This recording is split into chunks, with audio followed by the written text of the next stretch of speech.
वाह, क्या आईपीओ है। वाह क्या आईपीओ है। खास पेशकश हमारी हर रोज जो भी आईपीओ आते हैं उससे जुड़ी हर छोटी बड़ी खबर आप तक हम पहुंचाते हैं। ब्रोकर्स क्या कह रहे हैं, एक्सपर्ट्स क्या कह रहे हैं, आपको निवेश करना चाहिए कि नहीं करना चाहिए, ये तमाम डिटेल्स जो है हम आपको आप तक पहुंचाते हैं और कोशिश करते हैं कि मैनेजमेंट से भी इंसाइट ले सकें कि कंपनी क्या कुछ एक्सपेंशन प्लान है, क्या कुछ विस्तार योजनाएं हैं। तो इसी को आगे बढ़ाते हैं। रोज़ की तरह हमारे साथ शौर्य तो जुड़े हैं, लेकिन आज हमारे साथ खास मैनेजमेंट भी जुड़ चुकी है। हमारे साथ पराक्रम सिंह जी जडेजा जी जुड़ चुके हुए हैं, डायरेक्टर एंड एमडी सीएनसी के। सर बहुत बहुत स्वागत है। सबसे पहले तो आपके इस आईपीओ के लिए आपको बहुत बहुत शुभकामनाएं हमारी तरफ से धन्यवाद जी, कि ये पूरी तरह सफल हो। और जो नंबर्स हम देख रहे हैं, फिलहाल जो आंकड़े देख रहे हैं, काफ़ी अच्छा रिस्पांस मिल रहा है। खासतौर से रिटेल पार्टिसिपेशन काफ़ी अच्छा देखने को मिल रहा है। थैंक यू वेरी मच जी, तो आपसे पहला प्रश्न करूं सर, उससे पहले जरा अपने दर्शकों को हम बता देते हैं कि आपकी कंपनी क्या कुछ करती है, क्या कुछ किस तरह के कारोबार में है। तो शौर्य जरा बताइए क्या कुछ, क्या आईपीओ का साइज़ क्या है और क्या कुछ कंपनी करती है। जी, आईपीओ का साइज है 1000 करोड़ रुपए, पूरा ही फ्रेश इशू है। और अगर सब्सक्रिप्शन की बात करें तो लेटेस्ट आंकड़ों के हिसाब से अभी 3.47 टाइम्स भर चुका है, जिसमें रिटेल का सब्सक्रिप्शन भरा है 10 गुना से ज़्यादा। कंपनी की बात करें तो कंपनी सीएनसी मशीन बनाने के कारोबार में है। ग्लोबल लेवल पर, इंडिया लेवल पर मार्केट काफ़ी ज़्यादा फ्रेगमेंटेड है, इसलिए कंपटीशन काफ़ी ज़्यादा देखने को मिलता है। लेकिन इंडस्ट्री में ग्रोथ प्रोस्पेक्ट्स काफ़ी हैं, क्योंकि पूरी ओवरऑल ग्लोबली मैन्युफैक्चरिंग इंडस्ट्रीज अपने आप को ऑटोमेट करने के लिए देख रही हैं।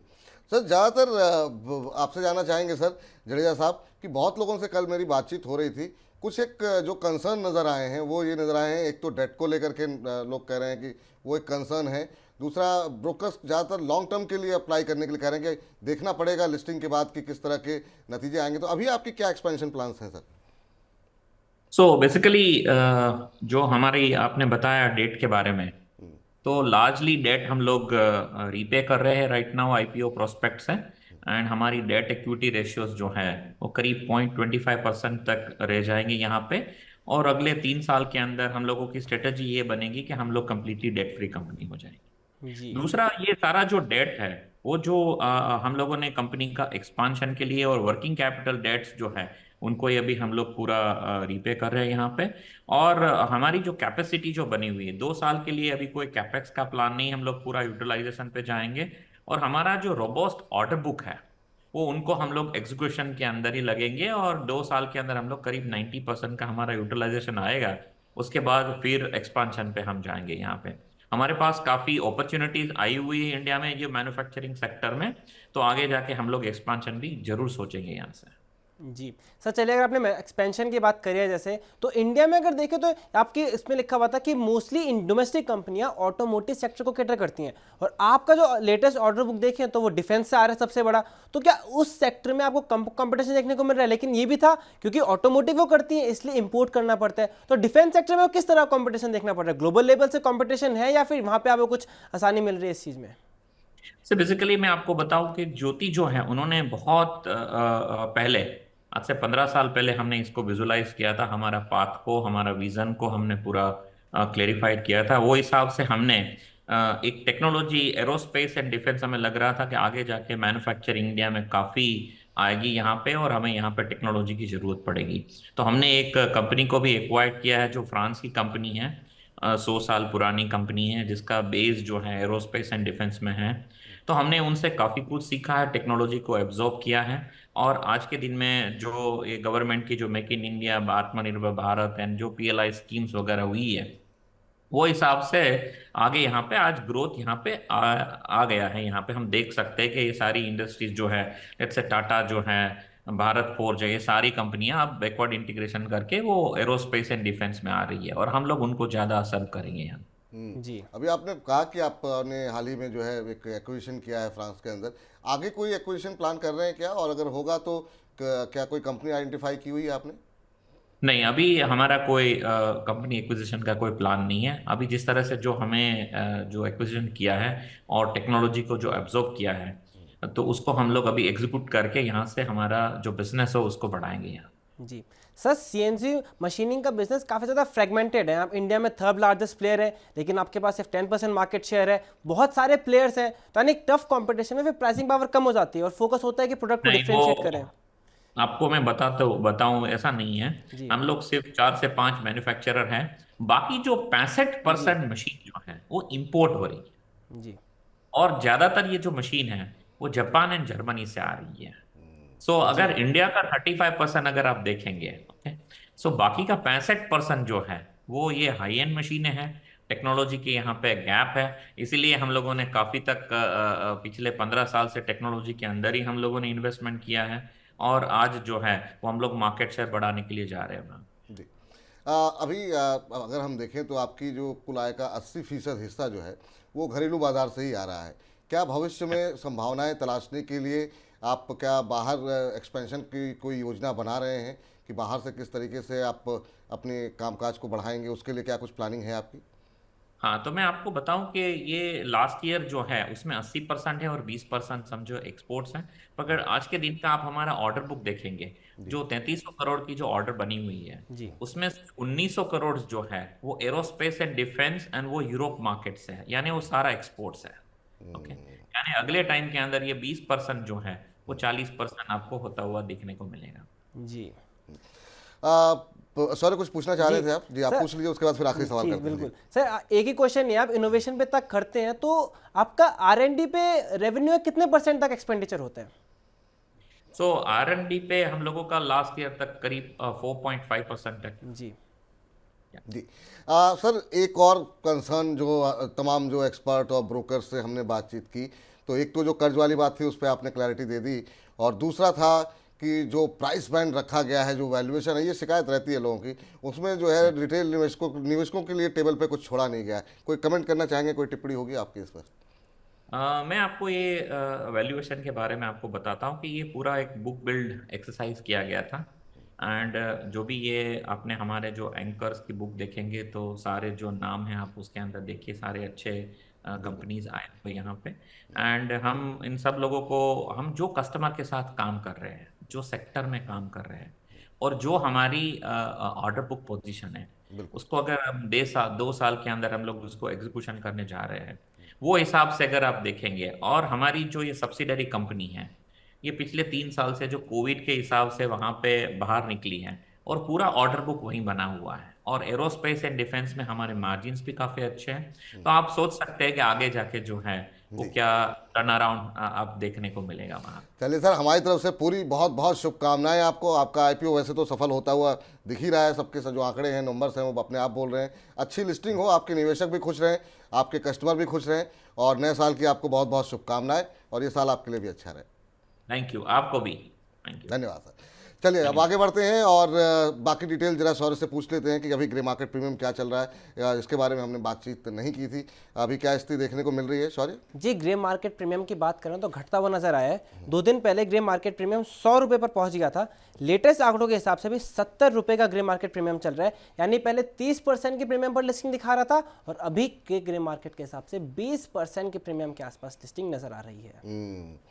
तो यहाँ पर अब थोड़ा सा ग्रे मार्केट प्रीमियम में कमी देखने को मिली है, लेकिन जो सब्सक्रिप्शन के आंकड़े हैं वो काफ़ी अच्छे दिखाई दे रहे हैं। ब्रोकर्स क्या कह रहे हैं ये जानना बहुत ज़रूरी है। आनंद राठी कह रहे हैं कि लंबी अवधि के लिए आप अप्लाई करें। रिलायंस सिक्योरिटीज़ कह रही है कि लंबी अवधि के लिए अप्लाई करें। मेगा इक्विटीज़ कह रही हैं लंबी अवधि के लिए अप्लाई करें। स्वास्थ्य का इन्वेस्टमेंट कह रहा है कि अवॉइड करें। कल हमारे साथ डॉक्टर रवि सिंह थे, वो कह रहे थे अवॉइड करें। हमारे साथ परसों अरुण केजरीवाल जी थे, हमने उनसे भी इस बारे में बातचीत की, तो उनका मानना ये है कि अगर आपका लंबी अवधि का नज़रिया है तो लिस्टिंग के बाद सोचिएगा, नंबर्स एक बार सामने आ जाएं किस तरह से लिस्टिंग हो रही है, उसके बाद निर्णय लीजिए। खाली अगर आपको लिस्टिंग गेन के लिए करना है तो फिर आप, अगर आपका रिस्क एपेटाइट है तो आप लगा सकते हैं, लेकिन शर्त यही होगी कि लिस्टिंग होते ही आपको निकल जाए वहाँ पर। उसमें प्रॉफिट भी हो सकता है, लॉस भी हो सकता है। अब जरा संतोष जी से पूछ लेते हैं उनका क्या कहना है। संतोष सर, आपकी राय क्या होगी सर ज्योति सीएनसी कंस्ट्रक्शन पे? अभी आपने मैनेजमेंट को भी सुना, कैसे देख रहे हैं सर आप? देखिए, इनकी बुक्स को देख के, पीएनएल को देख के ऐसा लग रहा है कि इनके पास जो डेट बर्डन है, और कंपनी के अगर आप देखें आईपीओ में जो पैसे लाएंगे मोस्टली जो है वो डेट रीपेमेंट की बात कर रहे हैं। और डेट रीपेमेंट के बाद जो है प्रॉफिट जो है टू दी मतलब जिसे बॉटम लाइन कहते हैं वो काफ़ी बढ़ जाएगा। और आप देखें सबसे बड़ी चीज़ कि लास्ट के 2 साल मतलब 2021-2022 फाइनेंशियल ईयर में कंपनी को नेट प्रॉफिट पे लॉस हुई है, जबकि कंपनी को अगर ऑपरेटिंग प्रॉफिट देखें तो वहाँ पर मुनाफा था। और सबसे बड़ा कंपोनेंट इनका इंटरेस्ट कंपोनेंट था, जिसके कारण कि इनको लॉस हो रहा था, जो कि अब जो है वो नहीं होगा, क्योंकि ये जो है वो कम कर देंगे काफ़ी डेट। तो उस लिहाज से मुझे लगता है कि जो जो इंस्टेबिलिटी जो है नंबर्स में है वो थोड़ी अब स्टेबल होगी। तो मैं कहूँगा कि जिनके रिस्क एपेटाइट ज़्यादा है वो और लंबी अवधि में एग्जैक्टली आपको रखना होगा। और रिस्क एपेटाइट अगर ज़्यादा है तभी आप करें, क्योंकि वे are playing on the bottom line, और जहाँ पर कि ये पूरा पैसा जो है चुकता कर देंगे जो इनके पास डेट खड़ा है। और जिस तरह से केपिक्स हो रहा है इंडिया में उसका लाभ इस सीएनसी कंपनियों को होगा, और उसमें ये लाभान्वित होगी कंपनी, क्योंकि इनका मार्केट शेयर काफ़ी बड़ा है। और ये जो आईपीओ से काफ़ी लाभ और इनके बुक्स काफ़ी अच्छी होने की काफ़ी उम्मीद है। तो उस लिहाज से जो प्रीमियम आपको दिख रहा है ग्रे मार्केट में यही चीज़ को दर्शाता है। लेकिन वोलेटिलिटी जो प्रीवियस ईयर्स में रही है नंबर्स में वो थोड़ा रिस्क है, इसीलिए मैं कह रहा हूँ कि रिस्क जिनके पास ज़्यादा है, रिस्क लेने की क्षमता अगर आपके पास है, तभी आप इस आईपीओ को सब्सक्राइब करें।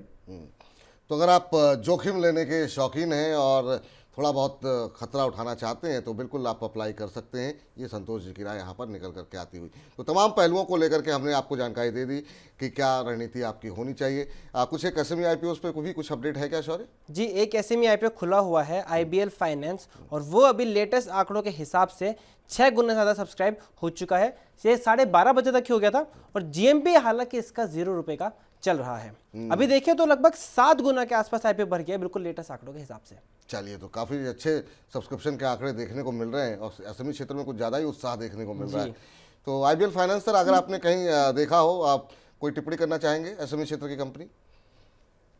मुझे लग रहा है कि वैल्यूएशन थोड़ा ज़्यादा है। फिनटेक कंपनी है लेकिन वैल्यूएशन थोड़े से डिस्टर्बिंग है, क्योंकि वैल्यूएशन इसलिए भी शायद ज़्यादा मांग रहे हैं कि इनके नंबर्स में काफ़ी बढ़ोतरी देखी गई है। 2021 में देखें लॉस में थी कंपनी, उसके बाद कंपनी प्रॉफिट में आती है। 43 लाख रुपए 2022 में, उसके बाद 2 करोड़ के आसपास 2023 में कंपनी ने प्रॉफिट पोस्ट किया। तो ये जो नंबर्स हैं काफ़ी तेज़ी से बढ़े हैं, जिसके कारण कि ये डिमांड कर रहे हैं काफ़ी हाई। तो अगेन अगर आपका रिस्क एपेटाइट है तभी आप जाइए, अदरवाइज आप अवॉइड करें। अगर आप एक जनरल इन्वेस्टर हैं, आम निवेशक हैं, तो आपको अवॉइड कर देना चाहिए। ये राय निकल करके आती हुई।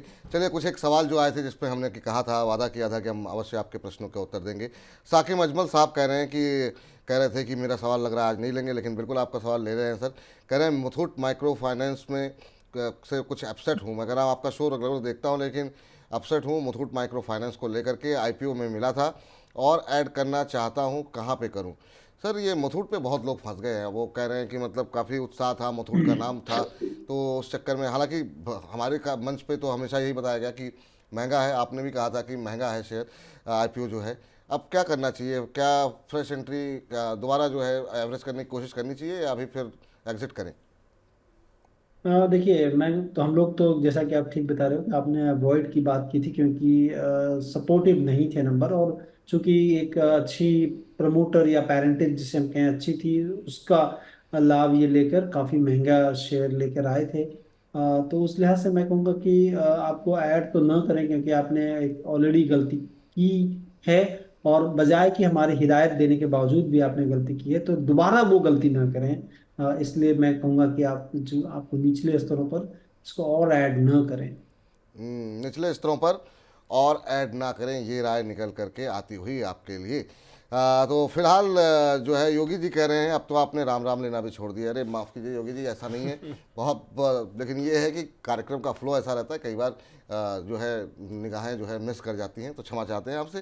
कार्यक्रम में आप बने रहिए, आप नियमित दर्शक हैं।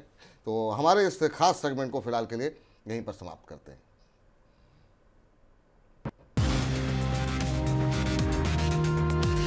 वाह, क्या आईपीओ है!